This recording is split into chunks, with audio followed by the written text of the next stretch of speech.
Hello, I'm Bart. I'm going to do a demo of the electronic production tool to install the wonderful key inserts into my workpiece. And as you see, I'm not a real super guy. Don't touch this button the whole time. You know, the only moment you're going to touch this little button is once this insert is completely installed.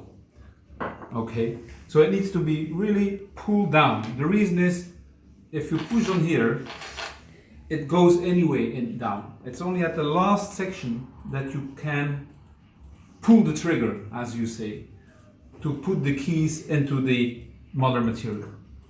So there's a little button to do a reset. It's the middle button here. Now it's reset. So what I'm gonna do, I'm gonna screw it a little bit in. And one of the things that you need to be careful is that I need my both hands to screw it in, not that handy.